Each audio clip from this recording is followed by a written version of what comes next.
पैनी नजर ने खोले बिजली विभाग की पोल। बरेली क्षेत्र नवाबगंज के भतपुरा ब्लॉक के गांव जोत जागीर में कल बिजली के तार टूटने से उसकी चपेट में 10 वर्षीय बालक के आ जाने से उसकी मृत्यु हो गई। उस घटना की जानकारी लेने अपनी टीम के साथ पैनी नजर सामाजिक संस्था की प्रदेश अध्यक्ष एडवोकेट सुनीता गंगवार आज दिनांक 25 जुलाई को पहुंची। संस्था अध्यक्ष ने देखा ग्राम जोत जागीर एक बीहड़ से भी बदतर स्थिति का गाँव है, जहाँ न तो गलियां बनी है न ही खरंजे पड़े हैं और पूरा गांव ऊंचे नीचे धरातल पर बसा हुआ है।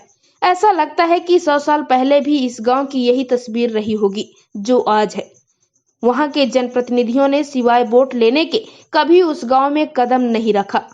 जनप्रतिनिधियों की उपेक्षा का शिकार वह गांव आज भी अपनी बदहाली पर और बेबसी पर आंसू बहा रहा है।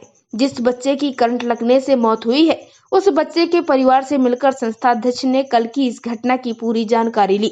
रोते बिलखते परिवार ने संस्था अध्यक्ष को घटना के बारे में बताया। अध्यक्ष वहां के युवा प्रधान मनीष राठौर से भी मिले।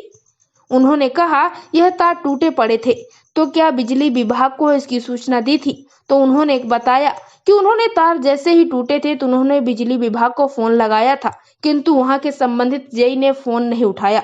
कई बार फोन करने के बाद भी फोन उनका नहीं उठाया गया। उस बच्चे के साथ उसकी बचाने के लिए आई चाची भी गंभीर रूप से घायल हो गई हैं, जिसको देखने संस्था अध्यक्ष उसके घर भी पहुंची। एक हृदय विदारक हादसा वहां पर हुआ, लेकिन अब तक बिजली विभाग का कोई भी कर्मचारी से लेकर अधिकारी तक और क्षेत्र के प्रशासनिक अधिकारी किसी ने भी संज्ञान नहीं लिया। संस्था अध्यक्ष ने पूरे गांव का दौरा किया और देखा कि बिजली के खंभे जहां से आ रहे हैं वहां सारे खंभे लगभग 10 से 12 खंभे टूटे पड़े थे और रोड पर खेतों पर तार फैले पड़े थे। यह स्थिति थी वहां पर बिजली विभाग के बिजली पहुंचाने की उत्तम कार्यवाही, जैसे उन्होंने वहां के लोगों को रोशनी देने के लिए नहीं, घरों की रोशनी छीनने के लिए यह तारों का जाल बिछाया हो। सीमेंट के खंभे ऐसे लगाए गए हैं जो सिरा जमीन से दबाया गया है। खंभे का जरा सा सिरा ही दबाया गया है। बहुत ही घटिया सामग्री का प्रयोग करके वह खंभे तैयार किए गए हैं। अभी तो कोई आंधी भी नहीं आई, तब यह दर्जनों खंभे वहां टूटे पड़े हैं। अगर आंधी आ जाए तो क्या स्थिति होगी, यह सोचकर गांव के लोगों की रूह कांप रही है।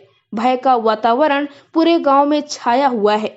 कभी भी कोई बिजली का तार उनके ऊपर टूट कर न गिर जाए या कोई गुजरते हुए किसी हादसे का शिकार न हो जाए।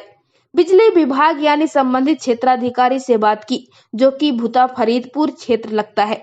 उन्होंने कहा कि अभी तक कोई उस गांव में इस घटना की जानकारी लेने क्यों नहीं आया, तो संबंधित अधिकारी इधर उधर की बात करके संस्था अध्यक्ष को समझाने लगे। अध्यक्ष ने यह भी कहा कि यदि कोई नागरिक अनाधिकृत ढंग से बिजली का उपयोग करता है तो विभाग तुरंत उसके खिलाफ कानूनी कार्यवाही करवा देता है, लेकिन यदि बिजली विभाग द्वारा सोची समझी गलती से यदि कोई जान माल की हानि होती है तो संबंधित बिजली विभाग पर हत्या का मुकदमा क्यों नहीं दर्ज होना चाहिए। संस्था अध्यक्ष ने यह सवाल क्षेत्राधिकारी से किया। इस पर क्षेत्राधिकारी ने फोन काट दिया।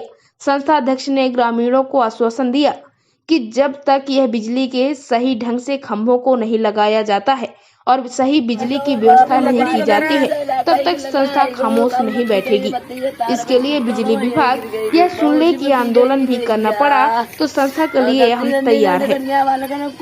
इंडिया रिपब्लिक न्यूज के लिए अली रिपोर्टर नवाबगंज।